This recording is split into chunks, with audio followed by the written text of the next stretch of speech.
Ayan guys, luto tayo ng alamang.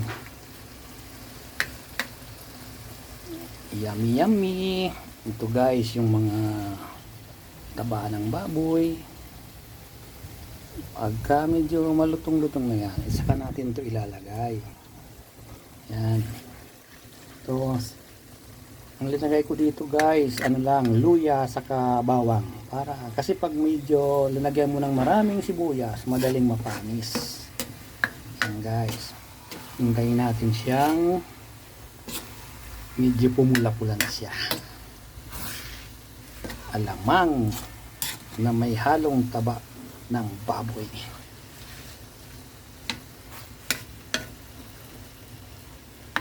Try nyo lang. Ito, mamaya ilalagay natin yan.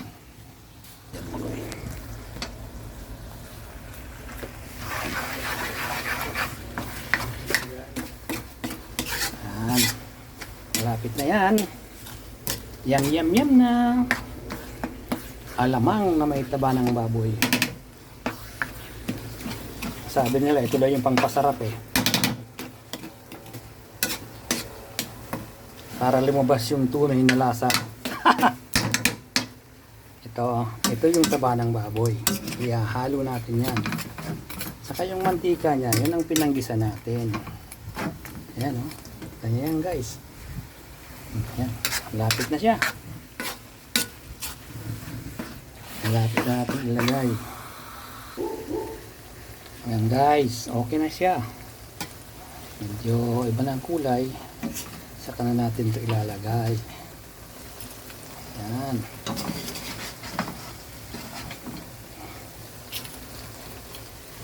Yan po yung taba ng baboy.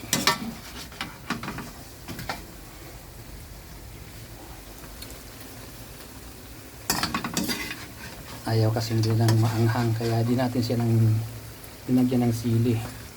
Pero kung gusto nyo may sili, okay naman. Mas masarap siya yung siling haba. Yan. May mantika pa siya. Ihalo na natin. Ayan po. Oh. Yan. Ayan guys. Yan po ang alamang na may taba ng baboy.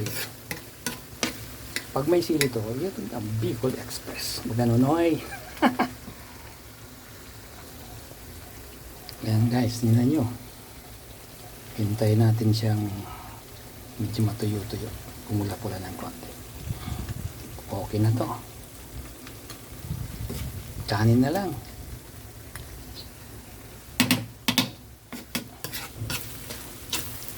Natin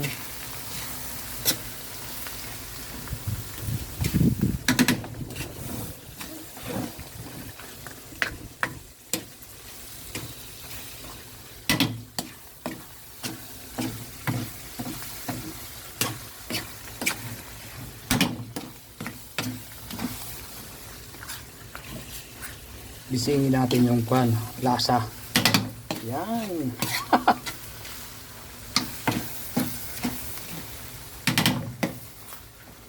Okay.